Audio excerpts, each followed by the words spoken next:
Dimyas Perdue. Welcome to the show, my man. Hey, thank you. Thank you. It's a pleasure being here. I appreciate you both. You know what I mean? You almost you had a really small pot to pick from, or somebody been talking good about me. But either way, I'm happy to be here. I I appreciate it. love it. I love it. Man, you know we had a big pot, but you was at the top of it. But hey, let us have a little tell us a little bit about you, share a little bit about your military experience and background so the community can know about you. Yeah, of course, man. So I again, Dimyas Perdue. A little bit about me, born and raised in Montgomery, Alabama. So Southern boy through and through. First and foremost, for any veterans, y'all know how we are. I gotta establish this up front for anybody who listens in. I'm a diehard Roll Tide fan. If there's any issue with that, then we can go ahead and we can end the call. You know what I mean? Or people can get off of it. You know what I mean? We don't need that kind of negativity. But no, born and raised in Montgomery, Alabama. I joined the Marine Corps when I was 17, fresh out of high school. A lot of things happened that led up to me joining. Maybe we'll get there, maybe we won't. But I joined the Marine Corps in 2000 and had a phenomenal career, absolutely phenomenal career through and through, the good and the bad. And I retired September 1st, 2022, 22 years, 3 months. But hey, you know, we would say nobody's counting, right? But just a phenomenal time, man. Both CONUS and OCONUS, combat outside of combat operations, just a phenomenal career. And just from there, you know, transitioned into the entrepreneurial space, coaching, running my business, authorship, you know, and furthering myself with education. So that's the short of it, you know what I mean? But we'll let our conversation drive the rest of it. Yeah, absolutely. And then let's kind of get into the business a little bit, right? So what I didn't mention in the introduction is you are a UOU coach. And I think that's amazing and a super entrepreneur. So let's talk a little bit about like your military training experience. How's it influenced your journey and where you are today? Yeah. I think that's a really good question, man, from this standpoint, because for many people, when they're in the military, right, they look at their jobs as just a job. And when you look at what you're doing as just a job, it's impossible for you to extract everything from it, right? You're just going to work, checking a box and doing that thing, and then you're going home and you're living a different life. Well, for me, I was fully absorbed in the Marine Corps, right? Fully absorbed and fully engulfed in the military culture in general. And so I like to call it the Hoover concept. That's how I lived my entire career, right? Like the vacuum. Everywhere I went, I tried to pick something up. And for example, I would go into my CO's office. If he had something on the whiteboard, I was breaking out my little binder, writing it down, because if it was important to him, it was important to me. If it was a word on the board I didn't know, I wrote it down. If it was a business or entrepreneur or something they said they wanted to do, I was always what I call ear hustling, listening to what people had going on. For the people who would transition, I listened to what they had to say. And more importantly, man, like everywhere I went, every job, whether I chose that job or whether I was voluntold to go and do it, I made sure that I got the most from it. And most people don't do that. Most people go into it saying, you know, begrudgingly, I have to do this, or I got a PCS and go here, and I don't want to go here. My family's here. But I'm so big on, you never know what's going to come out of it. So put your all into it while you're there. Well, I did that for 22 years. And because of that, the leadership experiences I was a part of, the guidance I received from good and bad leadership, the education I received from being in the military and maximizing tuition assistance and being able to just go and get degrees and get certifications throughout that process, it really set me up for success. Because there's one thing that we talk about when we say military culture. We say that, you know, when we talk to civilians who are not in the military, you know, we talk about the good things. But when we talk with other veterans, we talk about our bad times. Oh man, I remember the time it was raining like all night, right? Or you remember that time we hiked and we thought we were going to get the 7 tons to pick us up, but the 7 tons broke down and we had to hike the rest of the way back. So it was all of those adverse experiences that really made me into the leader I was. And my ability to have that awareness of what was going on and to be able to take that and manage it effectively with myself and my Marines, that led me to really be able to go out. And where I was going with that adversity piece is, we would always say that adversity doesn't build character, it reveals character. But Mm. people just people just leave it at the build character portion. You know, they talk about, oh man, come on, adversity builds character. No, it doesn't, not first. Adversity reveals you to who you are. It reveals you to who you are first. And based on what you do with that revelation, based on what you do with that new level of awareness, determines how much you build and how strong you build. And so I took all of those experiences from good and bad leaders, and from just me really wanting to be better. And I used that to shape who I wanted to be as a Marine. And I used that to shape who I was going to be once I decided to transition. So let's get into the business part of it. What inspired you to start your own business?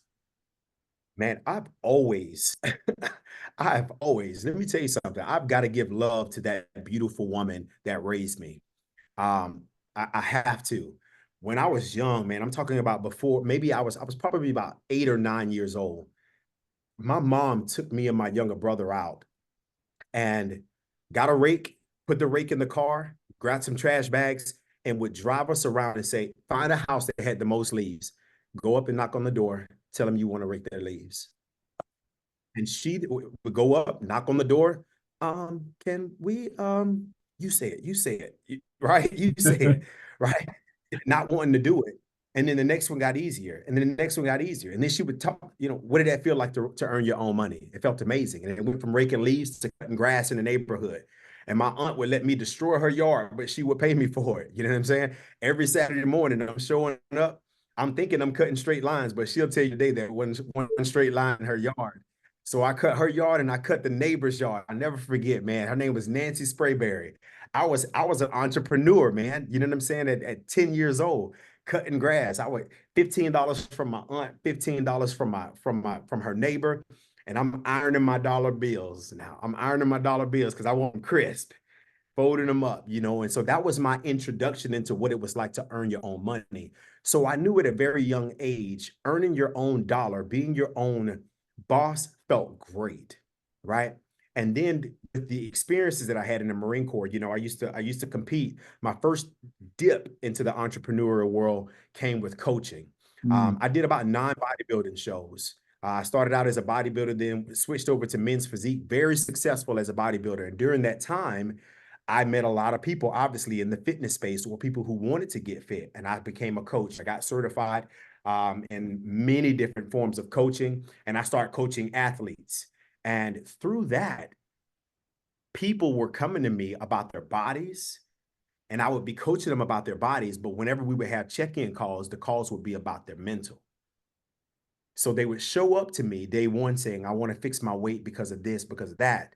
But as we continue to have our conversations, it was because they were bullied when they were a young kid and they still haven't gotten over the fact that they've never been able to wear a dress, or they want to get fit, but they don't want to tell me the real reason why you want to get fit.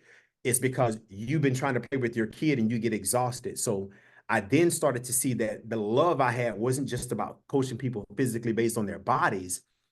I was more in love with coaching them based on what was happening in their mind. And I said, okay, I got something here. I said, I love coaching people, but this right here can go by the wayside. But this right here controls everything.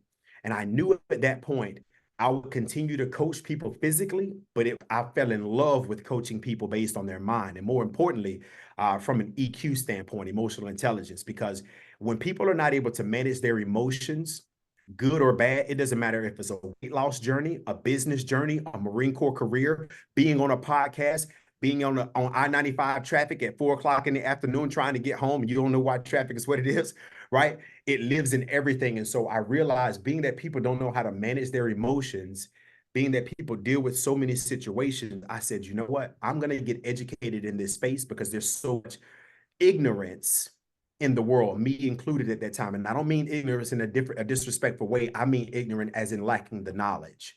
And because of that, I said, because, coupled with a few other things I went through, I'm going to be the one to get educated in it because there's a gap and I need to be able to fill this gap. And that's why now Perdue Leadership Institute, my company, primarily is based on leadership, resilience, and emotional intelligence. But my coaching business is based on the people who are suffering the most and hide it the most, which are men. And I coach men to elevate their levels of emotional intelligence so that they can be present and emotionally available in the lives of the people who need them the most.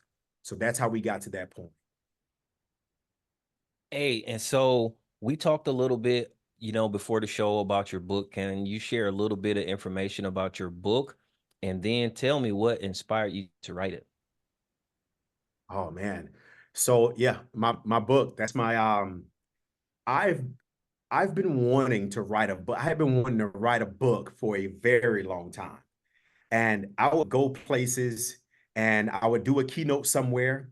And the question would come up at the end of the keynote, hey, how do you have a book or something like that? And I would be like, you know what? Yeah, it's in the works. Next keynote engagement. Hey, do you have a book or something like that? You should really write a book. Oh yeah, I'm writing a book right now. Well, the reality is, if they were to say, well, can I see a part of it? It would have been 2 pages, you know? And what it was, man, is I was more in love with the idea of writing the book than actually writing the book. But then I got convicted. I got convicted because I knew that I had a job to do. I knew there was something I was supposed to be doing. And I knew when I transitioned, in order for me to reach the level of greatness I wanted to reach, there were certain things that had to happen. And I was no longer satisfied with telling people I was going to be an author. I needed to become an author. And so here's what happened with me and my bride. And actually, page 5 in the book speaks to exactly what that is and answers the question better than I can. So Donnell, do y'all mind if I say that, if I read Please that little do. short portion? So for the readers and the listeners, right? You asked what made me want to write this book. There are so many people who want to be entrepreneurs, who want to separate from the military, but have troubles. But section 1 of the book, page 5, is titled "The Letter That Changed Everything." And this is going to answer your question, Rob. It says, "Dear Dimyas, so you're just going to lay there and act like you didn't make me a promise. You know, there's no way I can do this by myself. And yet you keep telling me I got you and we'll do it tomorrow. Yet it seems to me like everything else and everyone else are far more important to you than I am. They mean more to you than I do clearly they're worth more because they're who you spend your time with. When you decided this was what you wanted, I was all in. There was no doubt in my mind. You convinced me. You wrote me notes as a constant reminder that we would always be your top priority. You told me all I needed to do was be patient and everything I ever wanted us to become would come to fruition. When you woke up, I was the first thing on your mind. You daydreamed about me all day, and before you closed your eyes at night, it was me who captured your thoughts. And now the entire day is gone. And once again, I'm left feeling as if what you're telling me isn't what will be. I cannot help but wonder how many others you've left feeling this way. Love always, despite everything, your goals." So I'm when you taking that ask out and putting that on my wall. Hold on, I'm tearing it out right now. I'm sorry. I'm gonna have to tear this out your book. Yeah, that's so tough. don't tear That's it out. Just tough. make a screen. Just scan it. Just scan it. Don't tear it out. Yeah, that's So when you good. ask me the question of what made me want to write the book, the reality is, besides anyone else asking me about doing it, when I read that to people, or when people read the book, they say they think that it was about a relationship. They thought it was my bride or something like that talking. But the reality is, it was a relationship. Page 6 says it was about the broken relationship I had with myself between my goals and what I needed to do to accomplish it. I was tired of telling people what I was going to do. I grew more in love with what I received from people saying, "Oh, you're about to write a book." I grew more in love with getting that than the actual process. So let me tell you what my bride did. She booked a cabin, 10 days total, 5 days first, then 5 separate 2-day sessions. And here's what she said with plenty of love. She said, "I've booked these 10 days for you to write this book. You've been talking about it. You need to go away from us to be able to get it done." She said, "But at the end of these 10 days," she looked me in my eyes. She said, "At the end of these 10 days, if you don't write that book with no distractions, you never wanted to write a book." Mm. And in 10 days, that book was done. That's the book that Donnell has in his hand right now. There we go. Yeah, we'll jump in there. Yeah. So the title of the book is "Elevation Requires Change: The Journey Towards Purpose and Fulfillment." And that title came from many things, right? Elevation requires change. People talk about wanting to be promoted in the military. People talk about wanting their relationships to be better.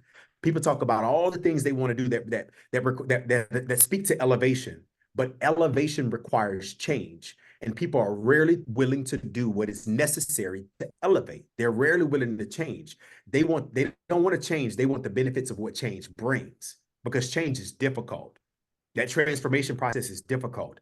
When it came time for me to transition, elevation requires change. In order for me to be traveling and speaking right now, doing it freely, I needed to be able to change my situation to be able to elevate. I couldn't travel and speak in the Marine Corps. I'm in Jersey right now. Last I checked, it was Monday. I'll be having formation tomorrow morning for PT, but I'm in New Jersey right now, getting ready to go and teach another organization tomorrow what I love, emotional intelligence. But something needed to change to be able to do it. You have to fall more in love. Put it like this. Here's the way I put it. The push that people had for me to stay in the Marine Corps and be a sergeant major wasn't as great as the pull my goals had on me leaving. And that was the reason why I knew I had to do it. You can tell me how great I would have been. You can tell me how good I would be. You can tell me, you know what, we want you to take over this unit. I want you to go and work here. We got great things planned for you. Well, that's great. I've got great things planned for me. You know, I'm a man of faith, and he's got great things planned for me. And in order for me to elevate to the level where I need to be able to go, change had to happen. But to what? The second portion of that title is the journey towards purpose and fulfillment. Too many people are chasing what social media tells them to do. Too many people are leading blindly, following somebody else because they just clicked on something that said you can make $1 million drop shipping. Clicked on something else talking about you should start your Airbnb tomorrow. No, elevation requires change. The journey towards purpose and fulfillment, not what fulfills Donnell, not what fulfills Rob. It's what fulfills Dimyas when you're talking about elevation in your journey. Everybody has their different thing. And so the whole goal is with this book, with this project, is for people to be able to get this 200 pages, man, but the sections are short so people can get this, get nuggets, and get to work. I wrote this book, and when I knew it was complete, because I said, you should be able to do this and stop and be able to get something. And when I got to the point where I can go through this manuscript and stop and walk away with something, I knew I struck gold. I knew I struck gold. And now it's just time to continue to work to get the message out there, because it's changing lives daily. Nowhere near like I know it's going to in the future. This is just the beginning. You know, I actually do have that page printed out. And I think what people hear when they hear change is challenge, right? Even though they're in a state of change constantly in life. Every day, every hour, every minute is a change. So let's talk about some of the challenges that you went through in the transition process. Yeah, man, y'all know I say this jokingly, but not jokingly. Marine Corps is a cult. And y'all know, every veteran that listens to this, every spouse knows, you know what I'm saying, like how we are, right? And we, you know, we just die hard through and through. And for me, I am a Marine. I am a Marine. Like you know, every time I had the opportunity to tell people, you know, like who I was, when I would go to introduce myself, you know what I mean? And yes, it's coming. I would literally tell them, they were like, you know, who are you? You know, rank included, whatever. What do you do? First and foremost, I'm a staff non-commissioned officer in the United States Marine Corps. As such, I'm a member of the most unique group of professional military practitioners in the world. I'm bound by duty to God, country, and my fellow Marines to execute the demands of my position to and beyond what I believe to be the limit of my capabilities. I realize I'm the mainstay of Marine Corps discipline, and I carry myself with military grace, unbowed by the weight of command, unflinching in the execution of lawful orders, and unwavering in my dedication to the most complete success of my assigned mission. Both my professional and personal demeanor shall be such that I may take pride if my juniors emulate me. And knowing perfection to lie beyond the grasp of any mortal hand, I shall yet strive to attain perfection, that I may ever be aware of my needs and capabilities to improve myself. I shall be fair in personal relations, just in the enforcement of discipline, true to myself and my fellow Marines, and equitable in my dealing with every man. I lived that every single day. I recited that every single time I got another rocker. I recited it every single time someone asked me to pin them. I recited it. Retirement ceremonies, I recited it. Why? Because I lived the staff non-commissioned officer's creed. And when you live something and it's a part of you and you have to separate away from that, it's loss. My education, my bachelor's in psychology with the focus in military resilience. And one thing that I learned during that process, what breaks people down and what challenges resilience is loss.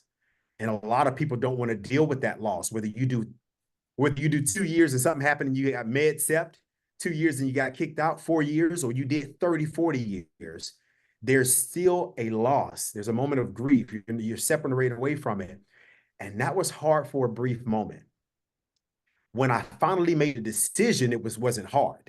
The hard part was making the decision, because I kept thinking, oh man, like this, like battalion, right? I'm thinking about calling the battalion to attention, and I'm thinking about being able to lead, and I'm thinking about my legacy. But I had done everything I needed to do. I've been meritoriously promoted many times. I've been decorated in combat. I experienced significant combat. I made it back to tell the story. I've done everything the Marine Corps asked me to do. I've stood up new military occupational specialties in the Marine Corps. I taught at so many different levels of leadership, but now it was time to go. My best friend says it like this. He says, you should never stay a day longer than you should stay. You should never leave a day earlier than you should leave. And you know when that time is. When you start to consider it, you know when it is. Just go ahead and do it. And for me, before I made the decision, it was difficult. But when I made the decision a year out, it was not difficult. When I submitted, I remember having the conversation with the monitor. He called me, an amazing gentleman. He didn't call me, he didn't say rank in Perdue. He called me by my first name. He said, Dimyas. And I was like, you know me. Yes, Sergeant Major. He says, am I dreaming? And I said, no. He says, if you tell me to approve this package, I'll approve it. And I said, I'm asking that you approve my retirement. He said, brother, it's approved. I know you'll do well, but the Marine Corps just lost a great Sergeant Major. And I thought to myself, but the world just gained Dimyas Perdue. And that's even bigger.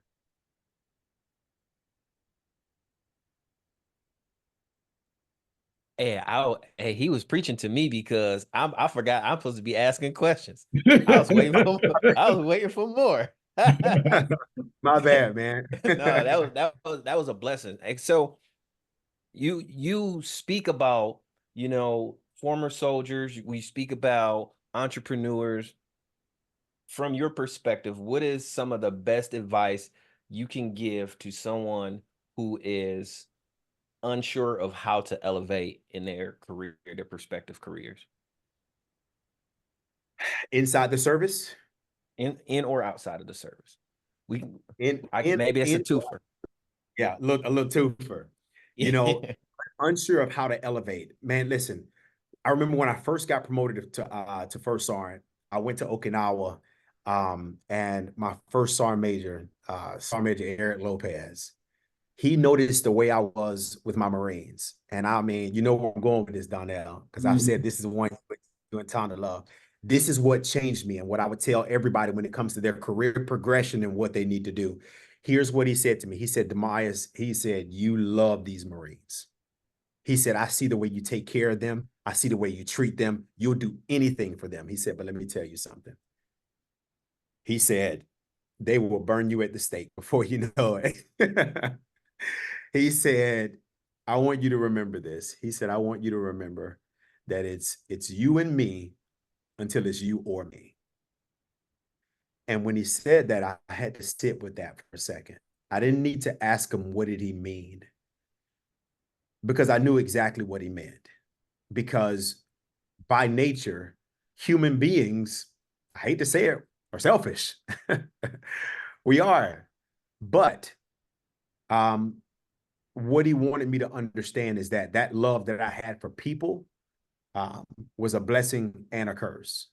And so for people who are trying to elevate in their careers, they need to understand that you and me, until it's you or me, anything can happen to your body physically while you're in the military. We know this. We've seen it happen. And we've seen good people get separated. We've seen things happen where people get separated for a myriad of reasons or need to transition because of life. And so for those people who are unsure what to do to be able to elevate, the first thing I'm going to tell you is to understand that you need to take care of you more than anything else. What does that look like? That looks like maximizing education and preparing yourself for the inevitable transition. That means making sure that you're taking care of yourself from a medical standpoint. Because the change I'm talking about now is transitioning. All right. Making sure you're taking care of yourself education wise. There's no reason why. I don't know if it's still 4,500, but I know I just retired 2 years ago. So not even 2 years ago. So it was $4,500 a year in tuition assistance. There's no reason why you should be wasting that. Right. Then we got the fact that, come on, my ankle's hurt, but I'm on a run. But what am I going to continue to do? Keep running, baby. Run. We run, right? And it's hurt, but am I going to go to medical? Nope, I'm not. Would. Most soldiers don't, most Marine don't, most airmen don't, most sailors don't, most coasties don't. Why? Because that's the culture. But the reality is we are hurting ourselves in the long run. And people can look and be like, oh, no, that's soft. That's soft.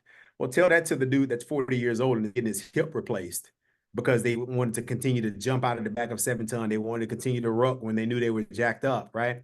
And so from the transition side, when people don't know how to change, you just have to do it one day at a time and start understanding that you and me, until it's you or me, one day it's going to be Mr. Perdue and not First Sergeant Major Perdue. And you have to make that change necessary to be able to take care of yourself. Now let's go back to inside the career. Like people deal with so many different things and people are scared of change within the military. But if you show up and you perform with that same thing, this was my safety brief that I would give my Marines. No kidding. You know how you give safety briefs on the weekend, right? Friday before the weekend. Some of them are long and drawn out.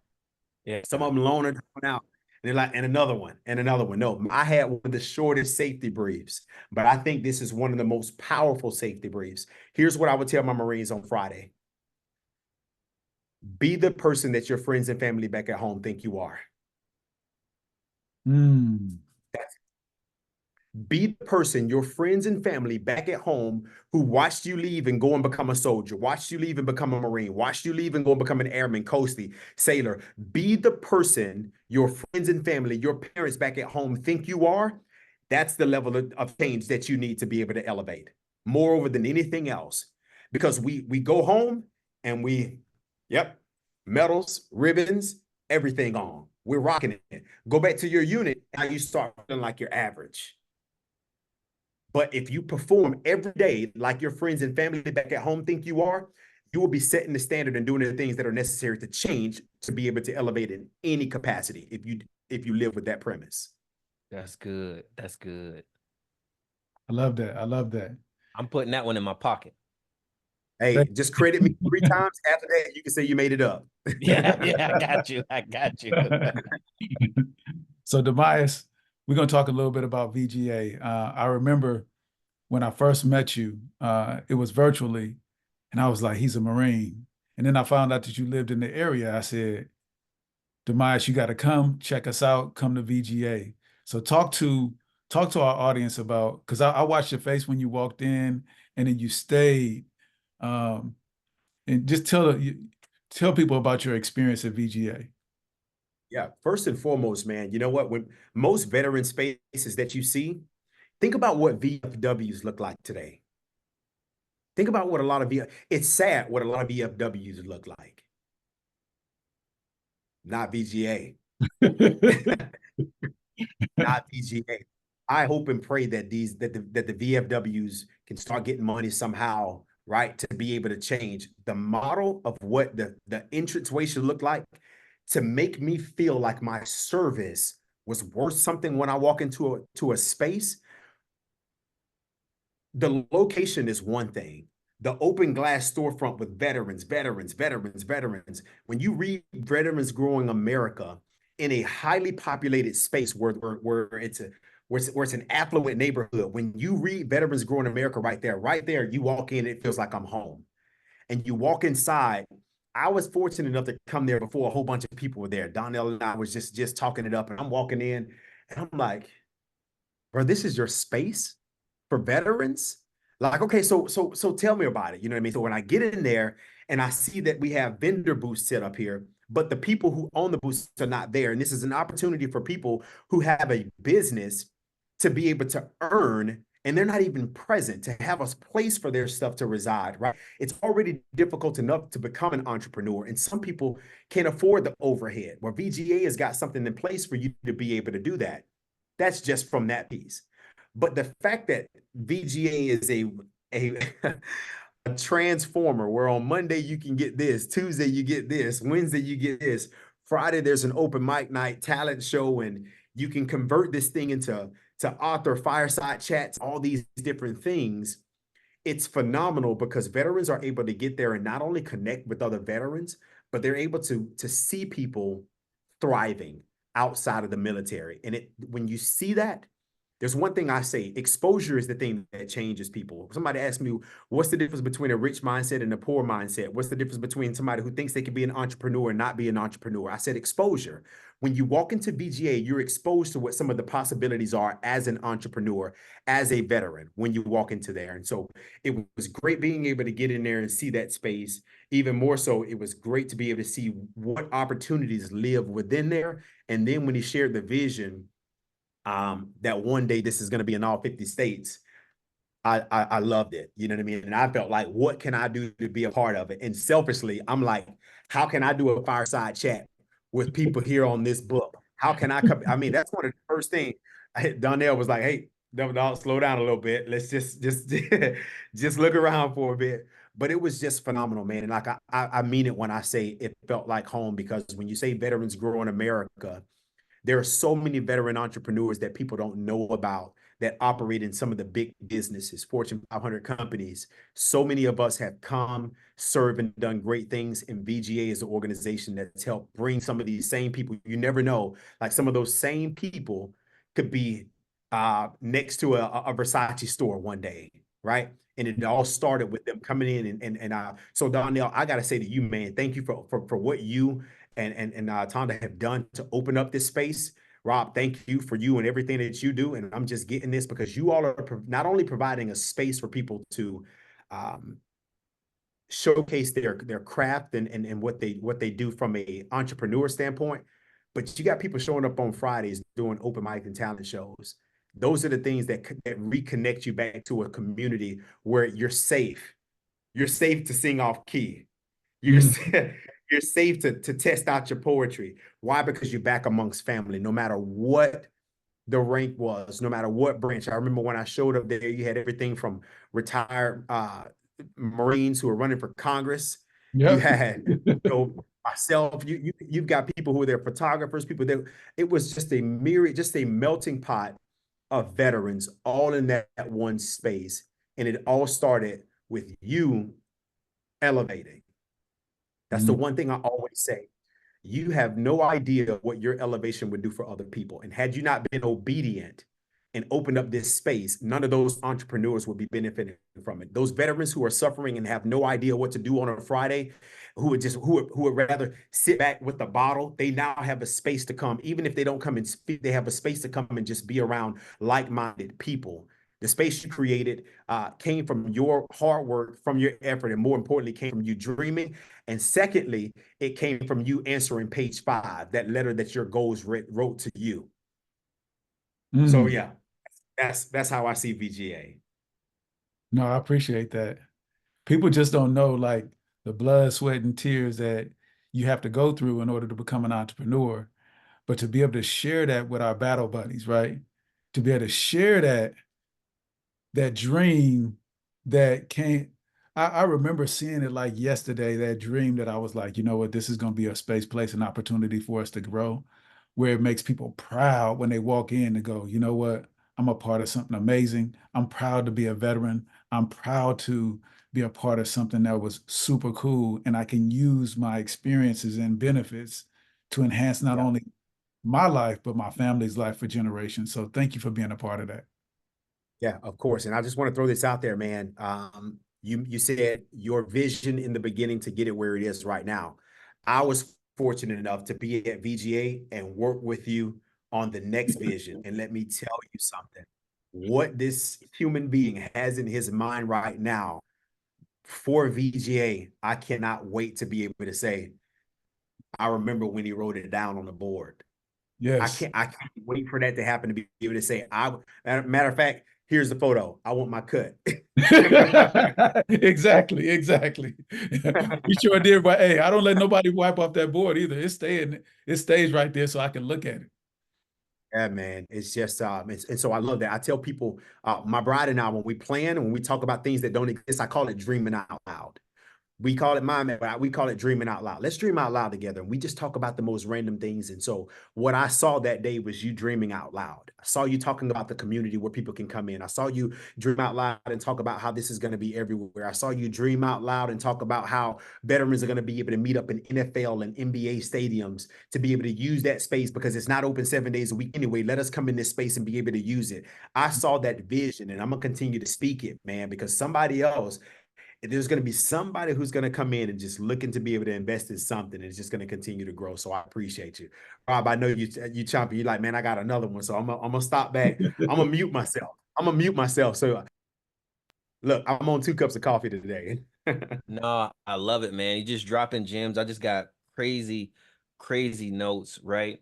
Before we close out, the one thing that you noted, you says, the key to success is exposure. How were you exposed to the success that you have now? Action is another part of that exposure. You can be exposed to the right audiences, but if you are not prepared to show up in that moment and you haven't taken the steps necessary, you're going to miss that opportunity. My good buddy, he says the opportunity of a lifetime exists in the lifetime of the opportunity. And when opportunities present themselves, if you have not done the prep work that leads up to that moment, you're going to miss it. And the other side of it, there's another quote. I can't remember it. I'm going to send it to you, Donnell, because this has got to come back up, man. Maybe you can drop it in some chat notes. But it talks about a person not being ready at their finest hour when they had the opportunity to shine, but they weren't ready. I think about every time I had to go up on a meritorious promotion board and I showed up ready. When I had to do that PFT, that physical fitness test, I had to have the uniform inspected. I had to do whatever. And then I had to stand in front of a panel. I remember showing up and being ready. So the opportunity presented itself. The exposure was there in front of that panel. But if I did not do the work beforehand, I could not seize that opportunity. So it's about action as well. Exposure is one thing, but you got to take action beforehand to make sure that you're prepared, right? Sun Tzu says, basically, every battle is won before it's fought. Every battle is won before it's fought. And so it's all about people, when the exposure happens, you being ready for that moment. That's one of them. No, that's amazing. And so let's get to my favorite part, the shameless plug, man. How can people get a hold of you? How can people order the book? Tell us what we need to know. Oh man, I appreciate that. So anything leadership, resilience, emotional intelligence related for me personally, you can go to PerdueLeadership.com. That's my website. You can send a message on there. You can check out, look and see some of the things that I've done. As far as social media is concerned, _Dimyas_Perdue. That's my Instagram. I'm at Chasing Heartbeats on TikTok. We got to work that out, get my name back. Hey, I'm a Dimyas Perdue, but my son is the second, and I keep telling him he needs to put his second on everything. So he's stolen all of my stuff, right? So I got because he's got Dimyas Perdue on everything. So I got to barter with him to actually get my name back. So that's why they're different. But again, _Dimyas_Perdue on IG. On TikTok is at Chasing Heartbeats. But to be able to buy the book, you can either hit me up on that platform. My email, you can go email dcperdue@PerdueLeadership.com and you can order it directly from me. I can sign it and send it to you, or you can go to bookbaby.com and that's my publisher, and it'll get to you in a few days. So that's the way to be able to do it. Best way to contact me directly is email or talk to that guy right there, Donnell, and he'll make sure we get connected. Let's grow. Let's grow. I love it. And Donnell, how can people continue to support VGA? First of all, I need y'all to go to veteransgrowingamerica.com. That's where you can find everything that you need to know about our organization. Then I need you to follow us on all of our social media platforms, Veterans Growing America on all platforms, with the exception of X, where it's just Veterans Growing. And whenever you see a post, I need y'all to like and share. And the reason why I need y'all to like and share is because that information can change the lives of that individual veteran, military spouse, or dependent that has a business at VGA. These are people that serve this country, and we want to give them the love and respect that they need and showcase their business. And so visit us on any of those platforms and also become a member, or you can sponsor our organization, and all of that information can be found on our website. Hey, Dimyas, once again, man, we really, really want to thank you for coming on and blessing us with your presence. Truly appreciate it. I appreciate you all having me. Thank you. And hopefully one day we can make it happen again, man. Yeah, for sure. And Donnell, man, tell the people what they got to do. All they got to do is shop, baby. over